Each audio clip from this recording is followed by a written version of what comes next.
DCH viewers அனைவருக்கும் வணக்கம். தொடர்ந்து நீங்கள் அளித்து வரும் ஆதரவிற்கு மனமார்ந்த நன்றி. வெயில் காலம் அப்படின்னோடனே நம்ம எங்கேயாவது வெளியே போயிட்டு வந்தோம் அப்படின்னா ஃபஸ்ட்டு நம்ம வீட்டுக்குள்ளே நுழைஞ்சோடனே தேடுறது என்ன அப்படின்னா ஃப்ரிட்ஜில் இருக்க ஐஸ் வாட்டர் தான் தேடுவோம்.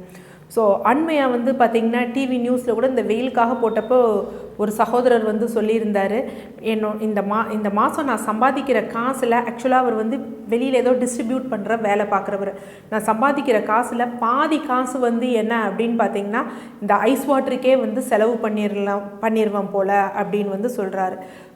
இந்த நேரத்தில் ஐஸ் வாட்டர் அப்படிங்கிறது ஓகேவான விஷயமா?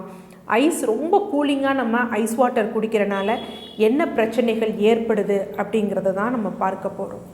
அதாவது நம்ம ஒரு உணவு எடுக்கிறோம், ஒரு காற்று நம்ம சுவாசிக்கிறோம் அப்படின்னா முடிந்த அளவு நம்ம உடல் தட்பவெட்ப நிலைக்கு ஏற்று மாற்றி தான் நம்ம உடம்புக்குள்ளே வெளியே தள்ளும். அதனால தான் நம்ம ஒரு காற்றை சூடாக சுவாசித்தோன்னு வச்சுக்கோங்களேன், மூக்கில் இருக்கிற ரத்த நாளங்கள்லாம் புடைச்சிட்டு என்ன பண்ணும் அப்படின்னு பார்த்திங்கன்னா அந்த காற்றை குளிர்ச்சியாக்கி உள்ளே தள்ளும்.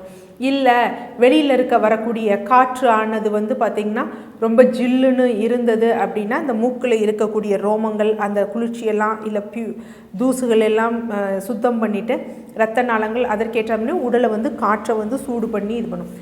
இப்படி தான் இருக்கும். அப்போ நம்ம இப்போ என்ன பண்ணுறோம் அப்படின்னா நம்ம யூஸ்வலாக நம்ம சாப்பிடக்கூடிய உணவில் இருக்கக்கூடிய அந்த சீதோஷ்ண நிலையை மீறி என்னென்னா அதிகமாக ஜில்லுன்னு நம்ம உடனே குடிக்கும் பொழுது என்ன ஆகும் அப்படின்னா ஃபஸ்ட்டு விஷயம் ஏன்னா நம்ம வாயில் இருக்கக்கூடிய அந்த உமிழ்நீர் இருக்குது பார்த்திங்களா, உமிழ்நீரோட சுரப்பானது பாதிக்கப்படும். உமிழ்நீருடைய சுரப்பானது பாதிக்கப்படும் பொழுது என்ன ஆகும் அப்படின்னு பார்த்திங்கன்னா டைஜஷன் அப்படிங்கிறது சரியாக வராது. அதே மாதிரி தொண்டை பகுதி இருக்குது பார்த்திங்களா, அதில் இருக்கக்கூடிய இரத்த நாளங்கள் பாதிக்கப்படும்.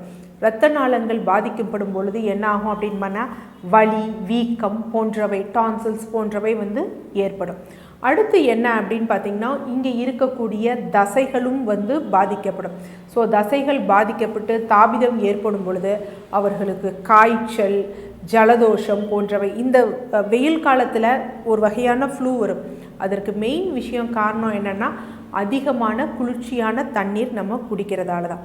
அடுத்து மூன்றாவது, இந்த தண்ணீரை நம்ம குடித்து வயிற்று பகுதிக்கு போகும் பொழுது அங்கே வயிற்றை நம்மளோட வயிற்றில் அமிலம் சுரக்கும் பார்த்திங்களா, அதோட pH வேல்யூ சீராக வச்சுக்காது. அப்போ என்ன ஆகும் அப்படின்னா செரிமானமும் பாதிக்கப்படும். ஏன்னா வீட்டுக்கு வந்தோடனே நம்ம தண்ணி குடிப்போம், ஜில்லுன்னு தண்ணி குடிச்சிட்டு கொஞ்சம் நேரம் கழிச்சு என்ன பண்ணுவோம், வீட்டுக்கு வந்ததுக்கு நம்ம சாப்பிடுவோம். அப்போ என்ன ஆகும் அப்படின்னா அந்த செரிமானம் சீராகாது. அப்போ என்னென்னா எல்லோரும் என்ன சொல்லுவாங்கன்னா, எனக்கு என்னமோ தெரியல, வெயில் காலத்தில் சாப்பிட்டா ஜீரணமாக மாட்டேங்குது, வயிறு உப்பிக்கிட்டு இருக்க மாதிரி இருக்குது, குறிப்பாக குழந்தைகளுக்கு வயிற்று வலி போன்றவை ஏற்படும். அதனால் என்ன அப்படின்னு பார்த்திங்கன்னா அந்த மாதிரி வீட்டுக்குள்ளே வந்த உடனே அதிக குளிர்ச்சியான நீர் கண்டிப்பாக குடிக்கவே கூடாது. அடுத்து நமக்கு என்ன அப்படின்னு பார்த்திங்கன்னா முதுகு தண்டுவட நரம்புகள் இருக்குது பார்த்திங்களா, ஸ்பைனல் நர்வ்ஸ் அப்படின்னு சொல்லுவாங்க, அதுவும் இந்த அதி குளிர்ந்த நீரால் பாதிக்கப்படும். பாதிக்கப்படும் பொழுது என்னென்னா முதுகு தண்டுவடம் பிரச்சனை இருக்கும், முதுகு வலி, கழுத்து வலி, ஷோல்டர் வலி அப்படிங்கிற பிரச்சனைகள் அதிகமாக ஏற்படும். அடுத்து என்ன அப்படின்னு பார்த்திங்கன்னா நமது உடம்பில் பார்த்திங்கன்னா மூளையிலேருந்து வரக்கூடிய, அதாவது கிரேனியல் நர்வ்னு சொல்லுவாங்க, அதில் 10th கிரேனியல் நர்வ்னு சொல்லுவாங்க, வேகஸ் நர்வ். இந்த வேகஸ் நர்வ் என்ன செய்யும், ஒட்டி நம்ம உணவு குழாயை ஒட்டி உணவு குழாய், அதே மாதிரி இருதயம் போன்றவற்றிற்கு சப்ளை ஆகும். நிறைய பேர் நம்ம கேள்விப்பட்டிருப்போம், என்ன அப்படின்னா வீட்டுக்கு வந்தார், கடகடன்னு ஐஸ் வாட்டர் குடித்தார், திடீர்னு பார்த்திங்கன்னா அவருக்கு மாரடைப்பு வந்துருச்சு, இல்லை நெஞ்சு வலி வந்துருச்சு அப்படின்னு சொல்லுவாங்க. என்ன காரணம் அப்படின்னா இந்த அதி குளிர்ந்த நீரை நம்ம உடனே குடித்தோம் அப்படின்னா அந்த வேகஸ் நர்வும் பாதிக்கப்பட்டு, ஏன்னா இந்த வேகஸ் நர்வ் அந்த உணவு குழாய் அதையும் ஒட்டி வரும், பக்கத்தில் இருக்க ஹார்ட்டுக்கும் அது சப்ளை ஆகும்.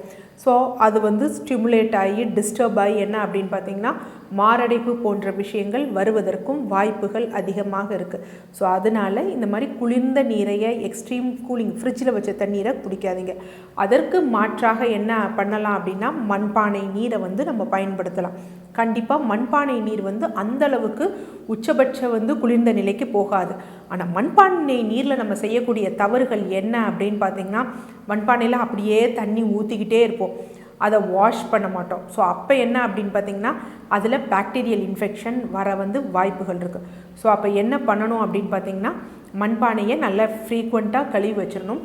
அதில் இன்னும் கொஞ்சம் நமக்கு ஏதாவது இன்ஃபெக்ஷன் வரக்கூடாதுன்னா தேற்றாங்கொட்டை 1 இல்லைனா 2 தேற்றாங்கொட்டையை நல்லா வாஷ் பண்ணிவிட்டு லைட்டாக உரசிட்டு போட்டோம் அப்படின்னா தண்ணீரும் பியூரிஃபை ஆகும், அது நல்ல ஒரு மனம் டேஸ்ட்டை கொடுக்கும், நமக்கு எந்த இன்ஃபெக்ஷனும் வராது.